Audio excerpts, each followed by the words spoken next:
আচ্ছা শুনেন, আপনার কি বেস্ট ফ্রেন্ড আছে, মেয়ে বেস্ট ফ্রেন্ড? হ্যাঁ আছে অবশ্যই। আচ্ছা, ওর বয়ফ্রেন্ড আছে? হ্যাঁ আছে। আচ্ছা, আপনার মেয়ে বেস্ট ফ্রেন্ড সহ ওর বয়ফ্রেন্ডের সাথে কখনো দেখা করছেন? হ্যাঁ দেখা হয়েছে, একবার দুইবার হয়েছে। আচ্ছা ঠিক আছে, আপনি আপনার মেয়ে বেস্ট ফ্রেন্ডটাকে কল দিবেন, কল দিয়ে বলবেন যে দোস্ত, একটা তো কাজ করছি, তুই কিছু মনে করিস না, তোর বয়ফ্রেন্ডটাকে না আমার অনেক পছন্দ হয়েছে, নেভার। আমাকে পছন্দ করে তোর অজান্তে, এখন আমরা কথা বলি, ঠিক আছে?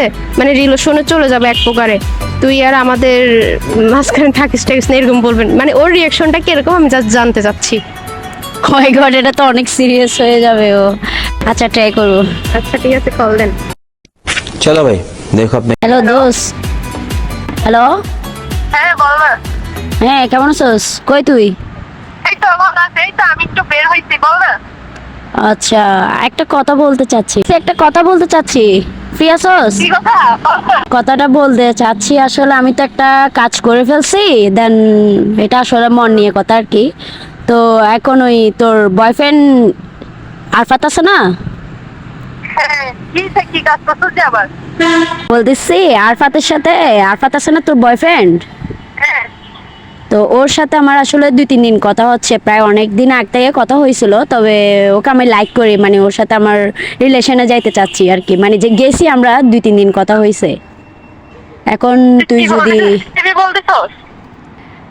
আসলে এটা তো মন নিয়ে কথা, বুঝোস নাই দোষ, এখন ও মানে আমি মানে ওকে ভালোবেসে ফেলছি বুঝছস, তো ও আমাকে ভালোবাসে এটা বলছে। কি বলতেছস তুই? लेकिन एक सेकंड। মাথায় কিছু আছে তো নাকি গেছে? আমি বলতে চাচ্ছি এখন তুই যদি মানে আমাদের কাছ থেকে যদি চলে যাস একটু ভালো হইতো আর কি, আমরা ধর একটু প্রেমটা একটু আরো। তুই যেটা করছস, শোন, তুই যেটা করছস সেটা কিন্তু একদম ভালো করছ নাই।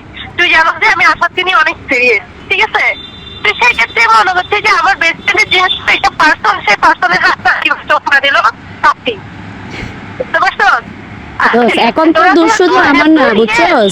একটা কথা বলি, শোন, তুই যেহেতু যা, তোদের মধ্যে আমি আসবো না, তোরা ভালো থাক। শেষ। শোন না দোস্ত, আচ্ছা ঠিক আছে তাইলে তুই মানছস? তুই মানছস? আচ্ছা ঠিক আছে, তুই তাহলে সরে যা, এটা ভালো হবে। আর আমরা কাটি দিছে, অনেক সিরিয়াস, এখন তো একটু মানাইতে হবে। অবশ্যই এখন ও বাইরে আছে বলতেছে, আমার থেকে তাড়াতাড়ি যেতে হবে, কারণ আপনি যে ডেটটা দিচ্ছেন ওই ডেটটা আসলে মানার মতো না। কিভাবে মানাবেন? পা ধরে বসে থাকবেন? এটাই করতে হবে, পা না, ওর যদি বলে চাঙ্গে নিয়ে বসে থাকতে এটাই করতে হবে।